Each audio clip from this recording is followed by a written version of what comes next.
हो गए हो। जबकि हमारा जो सिपाही है 35 साल में रिटायर करके 32 साल में रिटायर करके रोड पर खड़ा कर दिया जाता है और उसको क्या किया जाता है, जो डीजीआर में कुछ वैकेंसी आती है, डीजीआर एक संस्था है हमारे सैनिकों, इसको मैं अलग से कवर करूँगा जब वो टाइम आएगा तो मैं इसके ऊपर आपको वो डीजीआर के ऊपर बताऊंगा।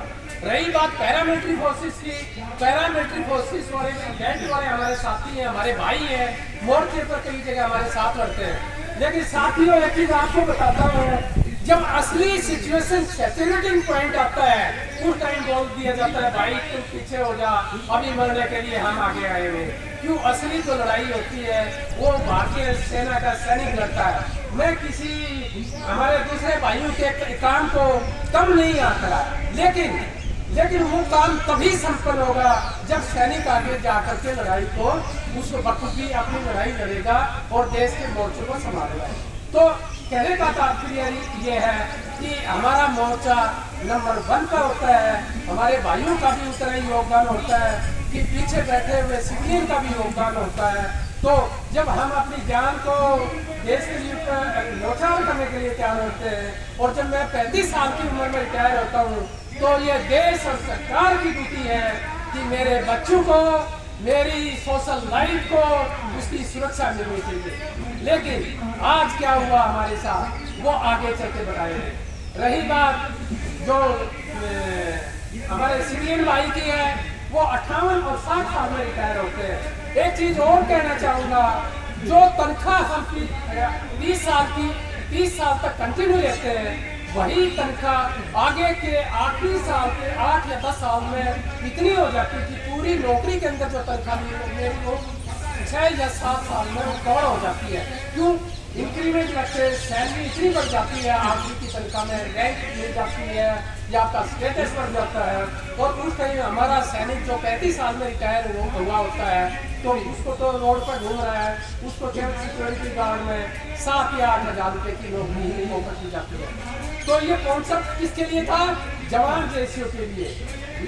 उल्टा क्या किया, हमारे 3% सेना में अधिकारी होते हैं और 97% हमारे भाई जो है जो रिक्रूट्स इनरोल होके जाते हैं और सुबेदार में जब ऑनलाइन कप्तान तक रेक्रूटमेंट देते हैं और वो लड़ाई के अंदर और सारी एडमिनिस्ट्रेशन में अहम रोल अदा करते हैं। मैं ये लीडरशिप को नकारता नहीं हूँ, लीडरशिप होती है, लेकिन लीडरशिप के नीचे यदि स्ट्रॉन्ग मैन पावर नहीं होगी तो लीडरशिप अकेली कहीं काम नहीं कर सकती। नेपोलियन भी बिना एक बहादुर सिपाहियों के बिना नहीं लड़ा होगा। और आज दुनिया के अंदर में एक कहावत है, भारतीय सैनिक हो और किसी जगह का मैं नाम नहीं लेना चाहता, वहाँ का अधिकारी हो तो वो सेना और वो पार्टी नंबर 1 तरह का रिजल्ट देगी। और जो एक इसी बात को बीच में करते करते मेरे को कहना पड़ रहा है, 1962 की जो लड़ाई हुई थी, 1962 की जो लड़ाई हुई थी, हाथ में ले लो उसको भी सब। 1962 की जो लड़ाई हुई थी उसमें हमारे पास में 303 हथियार थे। 303 हथियार को हमें मेरे सामने बैठे सारे भाई समझते हैं, लेकिन जो इन्वायरमेंट में जो कुछ लोग हैं जो इन्वायरमेंट में बाहर हमारी आवाज सुन रहे हैं और मीडिया कर्मी हमारी आवाज सुन रहे हैं और देश में ये मैसेज आएगा कि हमारे जो सैनिक भाई थे 303 राइफल से लड़े थे, जिसमें एक गोली डाल करके एक बार एक दुश्मन को मारना है और फिर पीछे खिंचाई करके दूसरी गोली डालना है। साथ में आपको ये भी कहना चाहूंगा, चाइना बॉर्डर पे और उस टाइम अक्टूबर-नवंबर का महीना था, बर्फ गिरी हुई थी, हमारे सैनिकों के पास में गर्म कपड़े भी नहीं थे। और एक सबसे बड़ी बात कहूँगा, एक 13 कुमाऊं रेजिमेंट थी हमारी वहाँ पर मेजर शैतान सिंह के अंडर में, जिसमें एक हमारे वीर हीरू की जो कंपनी थी जो डिप्लॉयड थी मेजर शैतान सिंह के नीचे, उसमें 123 आदमी में से 113 आदमी शहीद हो गए थे। और उन्होंने ये कहा था मेजर शैतान सिंह साहब को, साहब आप पोस्ट को छोड़िए। तो मैं क्यों कहना चाह रहा हूँ, हमारा सैनिक पोस्ट के ऊपर मरना जानता है, पीछा छुड़ा करके भागना नहीं चाहता। तो इस देश को, इस सरकार को, हमारे सैनिकों को, उनके बच्चों की और हमारे परिवारों की जो परवरिश है उसमें जो संभालने में, देखभाल में समस्या क्यों आ रही है। साथ में हम देश में कंधे के साथ कंधा मिला के टैक्स पेयर भी है।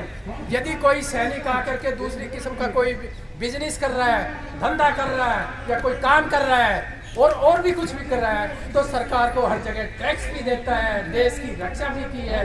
और आज हमारे को OROP के नाम पर, जो मैं पहले बता रहा था 3% हमारे अधिकारी है, उन्होंने हमारे को आगे खड़ा किया, हमारी भीड़ दिखाई और 2013 की रैली रिवाड़ी में की, जिसमें हमने किसी एक पार्टी विशेष को समर्थन करके, और हमारे एक जनरल साहब जो आज केंद्र में मंत्री भी हैं और उनकी अगुवाई में हमने ये सारा काम किया था।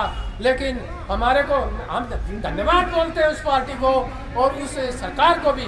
हम किसी की खिलाफत नहीं करते कि उन्होंने पहला स्टेप लिया था, उसके लिए उनका धन्यवाद। लेकिन जो दूसरा स्टेप लिया उसमें हमारे साथ बहुत बड़ा धोखा होगा।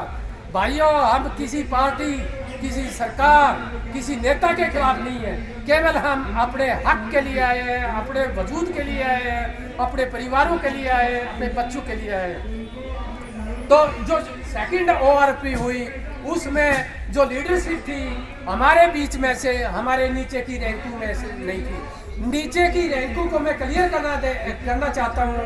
हमारे सिपाही से लेकर के ओनली कप्तान तक की जो लीडरशिप है, आपको एक चीज का पता होना चाहिए, जो सिविल में यूनियन है, ग्रुप C की, ग्रुप D की और ग्रुप A की अलग अलग यूनियन होती है। लेकिन हमारी जो यूनियन है इसको हाईजैक कर लिया गया। हम सैनिक 2 ग्रुप में हैं, एक हमारे अधिकारी है, दूसरे हमारी नीचे की रैंक है। अधिकारी 3% है, हम 97% है। 3% ने क्या किया, सरकार के साथ समझौता किया, भाई नीचे वाली रैंक को हम कंट्रोल करेंगे, उनको हम बेवकूफ़ बना देंगे और तुम्हें हमारा फायदा करो और इन रैंक को हम दबा करके और आपका एजेंडा कामयाब कर देंगे। तो उन्होंने सबसे पहला काम क्या किया, ORP के अंदर अधिकारियों की पेंशन, मैं किसी रैंक विशेष की नहीं कहना चाहता, कप्तान से लेकर के और जनरल साहब तक कम से कम किसी की 10,000, 15,000 सबकी पेंशन बढ़ गई। ये बेस ईयर 2014 लिया गया था कि वहाँ से ORP वहाँ पर दी थी। उसके बाद हर अफसर की 10 से और 20,000 तक पर मंथ पेंशन बढ़ी।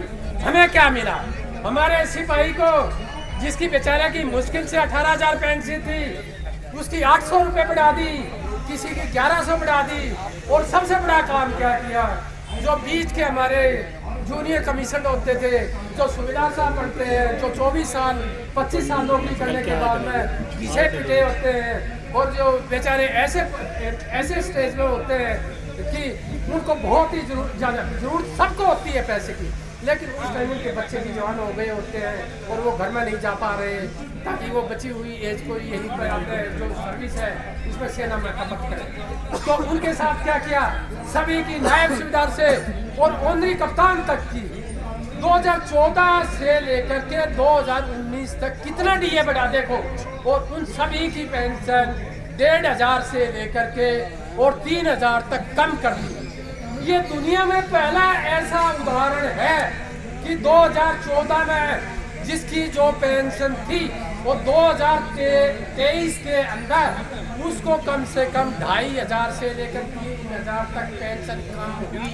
किसी देश में, किसी भी जगह पे यदि आपको ऐसा उदाहरण मिल जाए तो मेरे सामने लाइए, आपका जूता होगा, मेरा सिर होगा और मैं आपसे गलती मांगूंगा। साथियों, हमारे साथ बहुत बड़ा धोखा हुआ, हम दबे कुचले।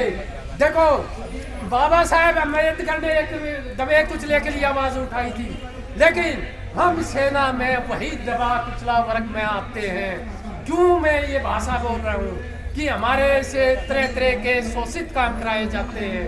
हम सेना में वर्दी और ड्रेस के टाइम में वो चीज़ नहीं बोल सकते और उनको मैं आज कहूँगा भी नहीं। वो सारी चीज़ करने के बावजूद मेरे को जो रिवार्ड मिला है, हमारा जो एक्टिव सर्विस में आदमी है वो आवाज़ नहीं उठा सकता, उसकी तनख्वाह नहीं बढ़ी। क्यों नहीं बढ़ी? इसके पीछे लॉजिक है।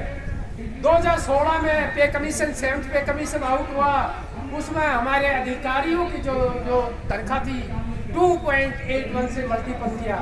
मान लो मेरी 100 रुपये तनख्वाह है तो मेरी 2.81 से हो गई है तो वो मेरी हो जाएगी 281 रुपये। और वही तनख्वाह जो एक दूसरे सिपाही की है तो उसकी 2.57 से की गई तो उसके 257 हो गए।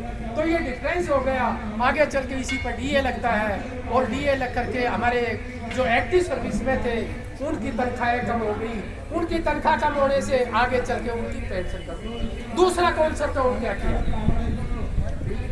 7th पे कमीशन से पहले जो पेंशन दी जाती है नोशनल पेमेंट के हिसाब से दी जाती थी।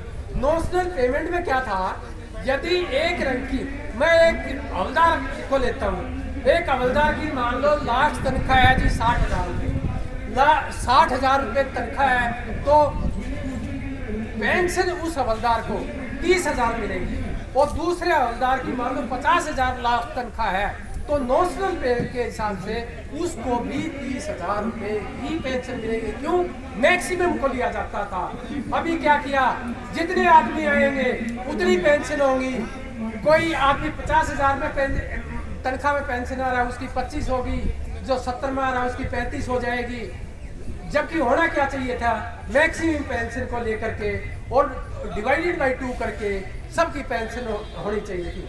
पहले 900 रुपये के हिसाब से सभी रैंक को, एक हवलदार है, एक सिपाही है, नायक है, सूबेदार है, सबकी पेंशन एक जैसी होती थी। और जिसकी कोई यदि इंक्रीमेंट ज़्यादा लगे हैं या कोई ग्रुप दूसरा है तो यदि उसकी ज़्यादा है तो उसको ज़्यादा दिया जाएगा। मैं ये नहीं बोल रहा ज़्यादा वाले को कम किया जाएगा, ज़्यादा वाले को ज़्यादा दिया जाएगा। लेकिन अब की बार सरकार ने हमारे साथ ये चालाकी की कि मैक्सिमम को ना लेकर के मिनिमम और मैक्सिमम को लेकर के, जैसे 100 जो मैंने जो रेशियो बताया उसको डिवाइडेड बाई 2 करके और वो पेंशन दी तो वो सभी की पेंशन हो गई। आज जो 2023 में पेंशन आ रहा है वो 2014 और 2013 वाले से कम पेंशन ले रहा है। क्यों कम ले रहा है? क्यों? सरकार ने मिनिमम पेंशन का जो नियम बना दिया। पहले मैक्सिमम के नियम के हिसाब से पेंशन मिलती थी और अभी मिनिमम के हिसाब से पेंशन मिलती है और डिवाइडेड बाई 2 कर देते हैं, इसलिए हमारी पेंशन कम हो है।